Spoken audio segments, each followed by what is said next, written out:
Materi kedua, struktur atau unsur cerita rakyat. Di dalam materi ini terdapat 3 pembahasan: orientasi, konflik atau komplikasi, resolusi atau penutup. A. Struktur isi cerita rakyat. Yang pertama, ada orientasi atau pengenalan cerita.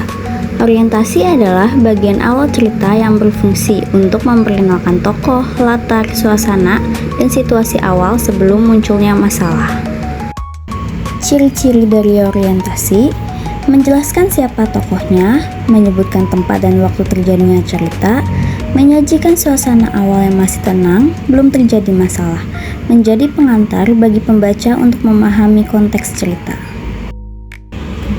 Contohnya seperti dari cerita di Sangkuriang. Pada zaman dahulu, di tanah Parahyangan, hiduplah seorang wanita cantik bernama Dayang Sumbing, bersama seekor anjing peliharaan yang setia bernama Tumang. Bagian ini memperkenalkan tokoh Dayang Sumbing dan Tumang, serta latar tempat, yaitu tanah Parahyangan. 2. Konflik atau komplikasi. Konflik atau komplikasi adalah bagian ketika masalah mulai muncul dan ketegangan dalam cerita meningkat. Konflik ini bisa berupa pertentangan batin, perbedaan keinginan, atau peristiwa yang menimbulkan masalah bagi tokoh utama.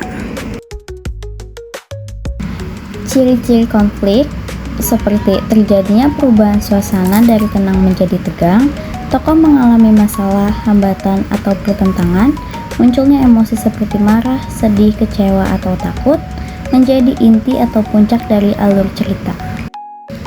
Contohnya seperti dari cerita Malin Kundang. Ketika Malin kembali dari perantauan, ia telah menjadi orang kaya. Namun, ia malu mengakui ibunya yang miskin. Ibunya memohon sambil menangis, tetapi Malin menghardiknya. Di sini terjadi konflik batin dan sosial antara Malin dan ibunya, yang menjadi inti dari cerita.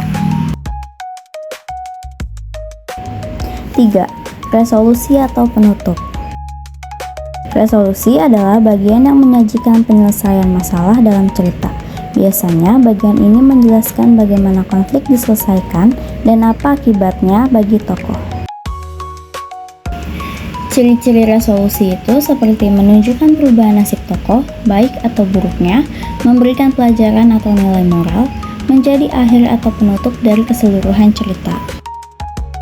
Contohnya seperti dari Malin Kundang, karena durhaka kepada ibunya, Malin dikutuk menjadi batu.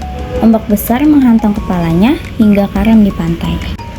Bagian ini merupakan penyelesaian konflik di mana Malin menerima akibat dari perbuatannya. B. Contoh analisis struktur cerita rakyat. Diambil dari cerita Timun Mas, seperti orientasi itu untuk seorang janda bernama Bosirni, hidup sebatang kara dan ingin memiliki anak. Ia bertemu raksasa yang memberinya biji timun ajaib. Untuk konfliknya, Timun Mas tumbuh menjadi gadis cantik. Raksasa datang untuk menagih janji. Bosirni panik dan memberi Timun Mas bekal untuk melarikan diri. Resolusi untuk Timun Mas menggunakan benda-benda pemberian ibunya seperti biji timun, jarum, garam, terasi untuk mengalahkan raksasa. Ia pun selamat dan hidup bahagia bersama ibunya.